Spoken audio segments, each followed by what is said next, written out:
প্রেম কুমার বাবুর যারা সমর্থক কাঞ্চনপুরে 4-5 হাজার যতই ছিল, তাদের থেকে অর্ধেক আমাদের দলে যোগদান করেছে কয়েকদিন আগেও। তো যারা আইপিএফটি ছেড়ে বিজেপিতে এসেছেন, তাদেরও বক্তব্য যে প্রেম কুমার বাবু যদি বিজেপিতে আসেন, ওনাকে যেন টিকিট না দেওয়া হয়। কেননা ওনার সঙ্গে কাজ করেছেন যারা, তাদের বক্তব্য, এটা আমার বক্তব্য না।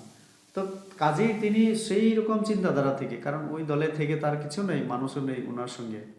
তো এখন উনি আবার সেই দলে গিয়ে অন্যভাবে একটু ঘুরিয়ে আবার ক্ষমতায় বসা যায় কিনা, এটা হচ্ছে আঞ্চলিক দলের নেতৃত্বের স্বভাব। তার কাজেই আমি আশাবাদী যে মানুষ সচেতন।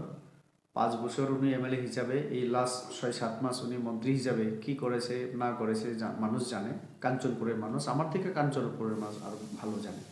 তো কাজেই এরকম আঞ্চলিক দলের নেতৃত্বরা এরকমই করবে, এই মথাও সেটাই করবে আগামী দিনে। তার জন্যই তারা বলছে যে আঞ্চলিক দল কোনোদিন স্থায়ী হতে পারে না। তার জন্য যারা দায়িত্বে থাকেন তারা চিন্তায় থাকেন সব সময়। তো কর্মীদেরকে ধরে রাখার জন্য কিছু একটা বলতে হবে, উত্তেজনাপূর্ণ এমন কিছু বক্তব্য রাখলে কর্মীরা একটু জোশ ফিরে পাবে। তো তার জন্য বলছে লাস্ট ফাইট।